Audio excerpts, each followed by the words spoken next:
आध्यात्मिक यात्रा की इस पगडंडी पर प्रवेश करते हुए और अपने कदम रखते हुए हम लोग वहाँ पहुँचे हैं जहाँ से ये कहा है कि अंतर्मुख होकर अपनी एकाग्रता बनाना सीखें, क्योंकि आपके मन की शक्ति आपकी एकाग्रता में है। आपका मस्तिष्क शक्तिशाली बनता है जब आप शांत होते हैं, और जब आप विचलित और तनाव से भरे हुए होते हैं तब आपका मस्तिष्क भी कमजोर पड़ता है। एकाग्रता एक बहुत बड़ी शक्ति है, और उसका अभ्यास करने के लिए भी मैंने आपसे बताया था कि जो भी काम करें अपना पूरा मन उसी में लगाएं और अपने आप को खंडित ना होने दें, बंटने ना दें, आधे अधूरे न रहें। जिस भी काम को कर रहे हैं उसमें अपनी पूरी ऊर्जा लगा दीजिए, पूरा मन लगा दीजिए। और केवल इतना ही नहीं, ये बात ध्यान रखिए, जो आप कर रहे हैं उसे प्रेम करना सीखो। भोजन कर रहे हैं तो भोजन को प्रेम करो, प्रेम की दृष्टि से देखो उसे। जो भी आपके शरीर में जाएगा वो आपकी ऊर्जा बनेगा, आपका शरीर बनेगा उससे। तो उसे आप नाक भौं सिकोड़ कर मत देखिए कि ये स्वाद होना चाहिए, क्योंकि पानी पूड़ी और गोलगप्पे खाकर आप सेहत नहीं बना सकते। चाट पापड़ी खा करके आप अपने आप को स्वस्थ नहीं रख सकते। स्वाद वाली और चमक वाली चीजें आपको भटकाने के लिए तो हो सकती हैं, लेकिन आपको आगे बढ़ाने के लिए, शक्ति देने के लिए नहीं होती। इसलिए भोजन जब सामने आए तो प्रेम भरी दृष्टि से उसे देखते हुए और फिर उसे जब ग्रहण करें तो समझो कि ये मेरे शरीर का हिस्सा बनने जा रहा है और मेरी शक्ति बनेगा। अपने काम को प्यार करते हो तो वो काम आपको आगे बढ़ाएगा। जो भी करते हो, आप खेल रहे हैं तो खेल को प्रेम कीजिए। थोड़ी देर आप मनोरंजन कर रहे हैं, टीवी का उपयोग कर रहे हैं, तो बस इसी बात को ध्यान में रखकर कि ये कुछ क्षण मेरे मनोरंजन के लिए हैं। लेकिन टीवी देखते ही जिंदगी, टीवी देखते देखते बिताई गई जिंदगी कोई कीमती नहीं होती। ये थोड़ी देर के लिए, मन के बदलाव के लिए है। लेकिन जब आप संगीत सुनते हैं तो संगीत में भी तन्मय हो जाएं। खेल रहे हैं, खेल में तन्मय हो जाएं। काम कर रहे हैं, काम में तन्मय हो जाएं। हंस बोल रहे हैं तो हंसने बोलने में तन्मय हो जाएं। लेकिन अटैचमेंट और डिटैचमेंट की भी प्रैक्टिस होनी चाहिए। किसी चीज में मन लगाना है तो जितनी देर लगाना है उतनी देर के लिए उसमें खो जाइए, और जैसे ही आपको लगता है कि बस हो गया पूरा, तो डिटैचमेंट, अब उधर की तरफ मुड़ के देखना नहीं, उठो और आगे बढ़ो। जो स्टेशन पीछे छूट गए, अब नए आगे आएंगे। इसलिए आपको आगे बढ़ते रहना चाहिए, पीछे वाली चीजें छूटती रहेंगी। जिंदगी कहीं रुकना नहीं जानती, वो हाल लगातार आगे बढ़ रही है, तो आपको भी लगातार आगे बढ़ते रहना चाहिए। परिवर्तन संसार का नियम है, परिवर्तन जीवन में आएंगे, अवस्थाओं के आएंगे, मौसम के आएंगे, परिस्थितियों के परिवर्तन आएंगे, और सभी परिवर्तनों के बीच में आपको अपरिवर्तित रहना है, मन को अपने संभाले रखना है। अगर मन कमजोर पड़ गया तो समझ लीजिए आप हार गए, क्योंकि मैदान में हारा हुआ व्यक्ति फिर से खड़ा हो सकता है, लेकिन मन से हारा हुआ व्यक्ति कभी भी खड़ा नहीं हो पाता, क्योंकि फिर वो गिर जाता है।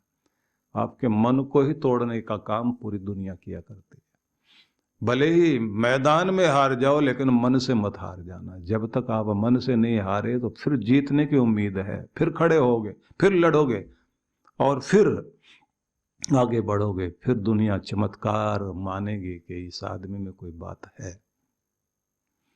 बीमारी जब आपके शरीर को तोड़ती है तब आपका कुछ नहीं बिगड़ता, लेकिन जब बीमारी आपके मन को भी तोड़ दे तो समझ लेना अब कुछ बात खराब हो गई है। लोगों की बातें आपको कितना भी परेशान कर दें, लेकिन जब तक आप अंदर से टूटते नहीं तब तक किसी की बात का कोई असर नहीं। मन टूट गया तो काम खराब है। इसलिए किसी भी काम को करें, पूरा मन लगाइए, एकाग्रता बनाइए और अपनी शक्ति को पहचानिए। इसी मन को टिकाने की प्रैक्टिस करते करते आप उस जगह पहुंच जाइए जहां आपको एकांत में बैठना है, और अपने भीतर भी एकांत लाने की चेष्टा कीजिए, क्योंकि हम लोग अपने से बचने के लिए भीड़ में भागते हैं, लोगों के बीच जाते हैं, लोगों से बात करने की कोशिश करने लग जाते हैं, अपना सामना करने की हिम्मत ही नहीं होती। लेकिन जैसे आप अकेले बैठते हैं तो आपको उस समय बहुत दुनिया की यादें आती हैं, और वही यादें आती हैं जो आप जिनसे बचना चाहते हैं। बचना चाहते हैं दुख से, पीड़ा से।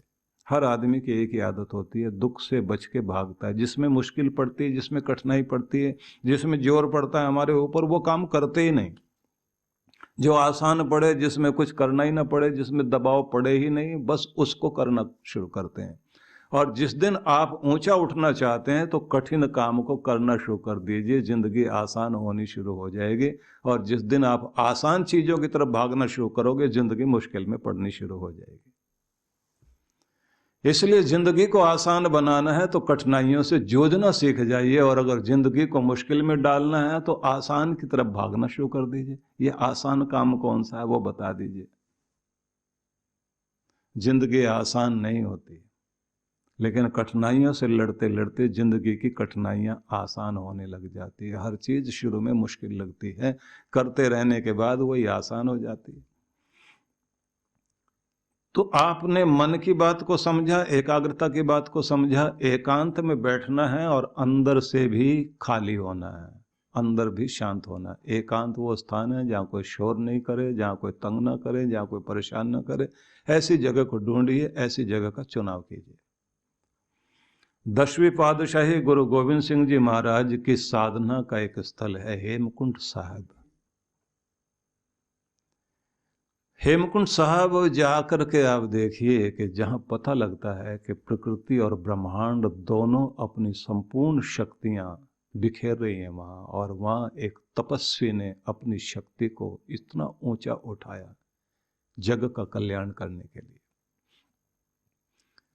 भगवान श्री कृष्ण का वह स्थान जिसे आप कहते हैं कि 12 वर्षों तक जहाँ पर उन्होंने तप किया और 1 वर्ष तक बद्री फल खाया, तो वो स्थान आपका बद्रीनाथ है।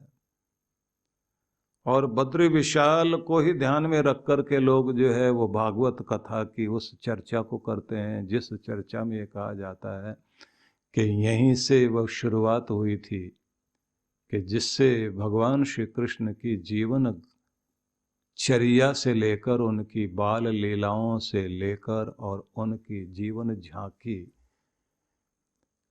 जिस पर भक्ति में रसास्वादन करने के लिए भागवत का आख्यान हुआ। और वो बड़ी अद्भुत कथा है कि 7 दिन में कथा की जाती, भागवत कथा।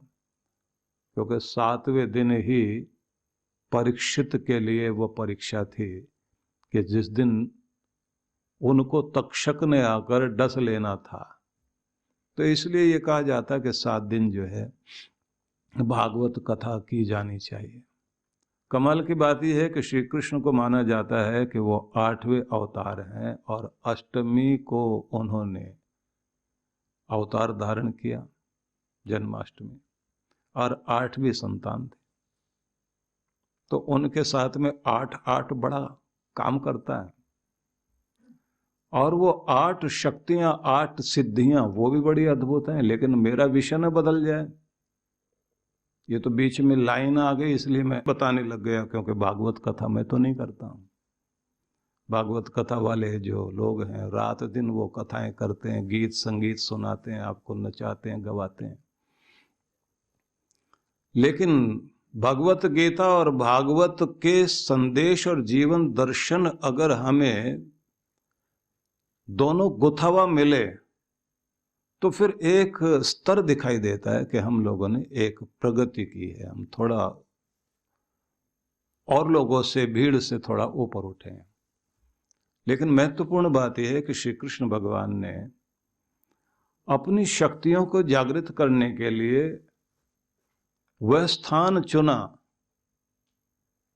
जहां पूरी सृष्टि और पूरी प्रकृति और पूरा ब्रह्मांड चारों ओर से ऊर्जा बिखेर रहा है।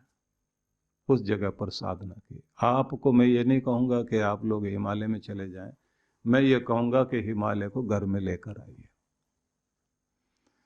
और हिमालय को घर में लाना चाहते हैं तो उसके लिए ये जरूरी चीज है कि दुनिया से मिलने के लिए आपके पास में एक ड्राइंग रूम है, जहाँ दुनियादारी आप दिखाते हैं और उसे बड़ा सुंदर सजाते हैं। ये लोगों से मिलने की बैठक है आपकी। तो दुनिया के मालिक से मिलने के लिए भी कोई जगह होनी चाहिए और बहुत प्यारी होनी चाहिए। लेकिन ये जरूर है कि आपका ड्राइंग रूम जो है वो सजा संवरा होता है, वहाँ शोर शराबे की चीजें भी हैं, क्योंकि वहाँ दुनियादारी वाली चीजें हैं। तो वो भौतिक जगत का एक स्थान है जहाँ आप अपने उन लोगों का स्वागत करते हैं जो आपको प्रेम करते हैं। लेकिन आप जिसे प्रेम करते हैं, जो आपको प्रेम करता है, वो परमात्मा, उससे मिलने के लिए भी कोई जगह आपके पास होनी चाहिए। और वो जगह आप अगर बनाएं तो बिल्कुल शांत और एकांत हो तो बहुत अच्छा है।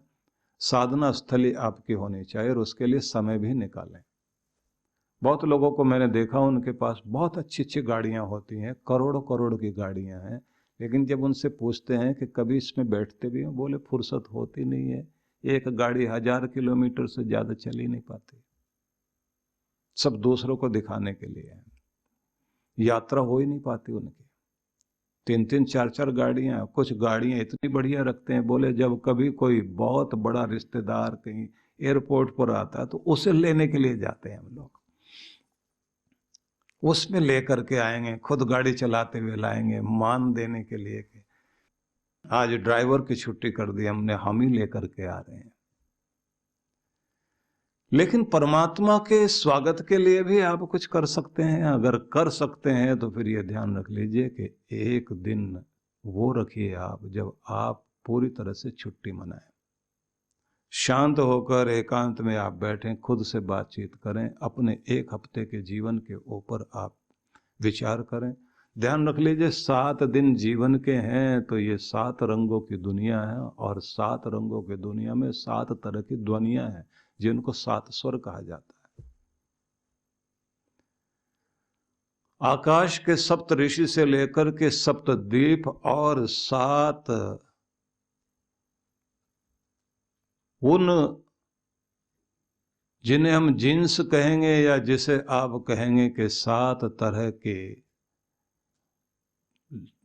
परंपरा वाले लोग इस धरती पर रहते हैं। तो सप्त ऋषि से लेकर के सप्त सरोवर और सप्तपुरी और 7 रंग और 7 ध्वनियाँ या 7 स्वर, और उसी में माना जाता है कि सप्तपदी विवाह के समय में जो जरूरी मानी गई है।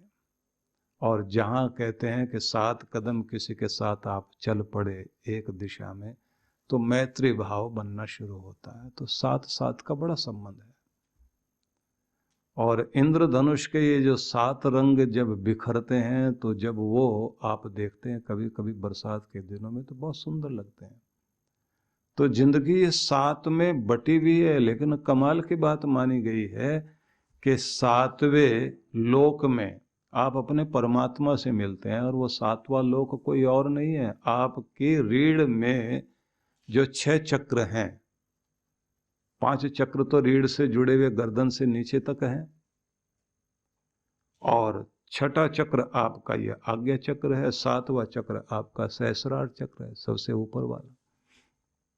तो ये सप्तपुरी 7वां लोक ये है, और यहीं से आप ऊर्जा उठाते हो। ओम भू ओम भुव ओम स्वः ओम म ओम जन ओम तप ओम सत्यम, इसको सचखंड बोलते हैं। यहाँ आपको अपनी ऊर्जा लेकर के जानी है, और जब यहाँ आप ऊर्जा लेकर के जाते हैं तो कहा गया धारणा विश्च किल विषम ध्यानेन अनीश्वरान गुणान।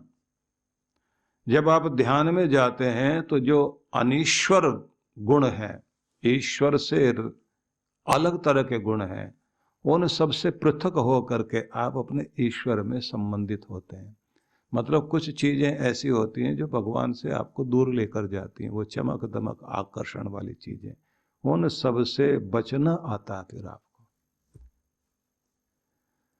लाल दयाल एक बहुत प्यारे संत हुए हैं, तो दारा शिकोह जो औरंगजेब के बड़े भाई थे, उन्होंने उनसे कुछ प्रश्न किए थे। उन प्रश्नों में एक प्रश्न ये था कि किसी एक अच्छे योगी का, एक फकीर का, कि चालाकी क्या होती है? क्या वो चालाकी करता है? बोले हाँ करता है। कौन सी चालाकी होती है? बोले दुनिया से इतना सरल सहज बनकर रहता है, ऐसा लगता है जैसे उसे कुछ आता जाता नहीं है, बहुत बोला बाला है, लेकिन दूसरी तरफ अगर देखें तो परमात्मा का खजाना भरा हुआ होता है उसके पास में, सारी समृद्धि उसके अंदर पड़ी हुई होती है। इतनी विद्याएं, 14 विद्याओं का पूरा रूप उसके अंदर होता है। यही उसकी बात है कि वो चालाकी से अपनी सारी विद्याओं को छिपाए रखता है, और जब कोई योग्य पात्र शिष्य सामने आता तब धीरे धीरे अपना खजाना खोलकर उसको दिया करता है। इसलिए यही उसकी चालाकी होती है। जीवन यानी निरंतर दौड़ भाग, तनाव, शारीरिक व मानसिक थकान। कुछ सुकून के पल हम सबको चाहिए, ऐसा सुकून जो हमें ताकत, स्फूर्ति और आंतरिक शांति से भर दे। ध्यान यानी मेडिटेशन एक ऐसा माध्यम है जिसके द्वारा मन को चैन, शांति और सुकून मिलता है। और अगर ये ध्यान प्रकृति की गोद में किसी सुरम्य और शीतल स्थान पर हो तो क्या कहने। आइए परम पूज्य सुधांशु जी महाराज और आदरणीय डॉक्टर अर्चिका दीदी के शुभ नेतृत्व में सीखें ध्यान की कुछ अद्भुत विधियां, जो न सिर्फ शरीर को शक्ति प्रदान करेंगी बल्कि आंतरिक शांति से भर देंगी। एक सुंदर अवसर है 5 दिवसीय ध्यान शिविरों में भाग लेने का, और साथ ही 16 दिवसीय लघु चंद्रायण तप में भाग लेने का अवसर होगा। इन शिविरों की अनूठी बात है कि इसमें प्रमुख ध्यान की विधियां तो होंगी ही, जैसे प्राणायाम, स्वास्थ्यप्रद ध्यान, कुंडलिनी ध्यान, चक्र ध्यान, पिरामिड ध्यान, पंचकर्मा, विभिन्न यौगिक क्रियाएं इत्यादि। साथ ही साधकों को मंगल यात्रा, पूर्णिमा दर्शन, यज्ञ, प्राकृतिक चिकित्सा के साथ साथ दर्शनीय स्थलों के भ्रमण का भी अवसर मिलेगा। सबसे खास बात यह है कि साधक मनाली के एक अत्यंत खूबसूरत रिजॉर्ट में निवास करते हुए इन सब कार्यक्रमों में हिस्सा ले सकते हैं।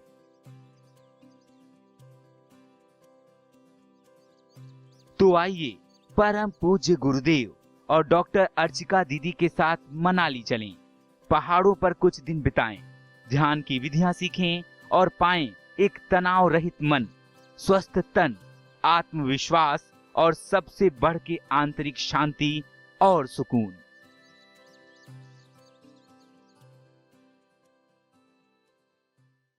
सद्गुरु श्री सुधांशु जी महाराज द्वारा मानव सेवा को समर्पित संस्था विश्व जागृति मिशन वर्ष 1991 से धर्म, समाज एवं मानवता की सेवा में संलग्न है। यह संस्था 90 मंडलों, सेवा केंद्रों के माध्यम से न केवल भारत अपितु देश के बाहर अनेक देशों में सेवा के कार्य कर रही है। संस्था की स्थापना से लेकर अब तक विगत 30 वर्षों में जहां लोगों को सन्मार्ग पर प्रेरित करने के उद्देश्य से गुरुवर ने 7000 से अधिक प्रवचन दिए हैं, वहीं देश के राज्य की राजधानियों व प्रमुख नगरों में लगभग 40 आश्रम, 25 मंदिर, सत्संग भवन व ध्यान साधना केंद्रों का निर्माण हुआ है। दिल्ली में करुणा सिंधु धर्मार्थ अस्पताल एवं फरीदाबाद के आरोग्य धाम अस्पताल में लाखों जरूरतमंद रोगियों का उपचार व ऑपरेशन किया गया है। अनाथ गरीब बच्चों के लिए सूरत में अनाथाश्रम, दिल्ली एवं कानपुर में गुरुकुल, फरीदाबाद में ज्ञानदीप विद्यालय, मुरादाबाद में सृजन प्राइमरी स्कूल, झारखंड के रुक्का खूंटी गांव में आदिवासी बच्चों के लिए 2 पब्लिक स्कूल समेत दिल्ली में उपदेशक महाविद्यालय भी बनाया गया है। इन शैक्षणिक संस्थाओं में लगभग 2500 बच्चों को शिक्षित व संस्कारित किया जाता है। दिल्ली के आनंदधाम आश्रम में जहां वृद्धाश्रम एवं वानप्रस्थ संचालित हैं, वहीं आश्रम की कामधेनु गौशाला में 125 गौओं की सेवा की जाती है। कामधेनु गौशाला की तरह ही देश के प्रमुख नगरों में 7 अन्य गौशालाएं भी संचालित हैं। साथ ही पूजा पाठ, यज्ञ अनुष्ठान से लोगों में धार्मिक भावना जागृत की जाती है। गरीब जरूरतमंद महिलाओं को सक्षम बनाने के लिए जहां कई तरह के प्रशिक्षण दिए जाते हैं, वहीं गरीब कन्याओं के विवाह में सहयोग भी किया जाता है।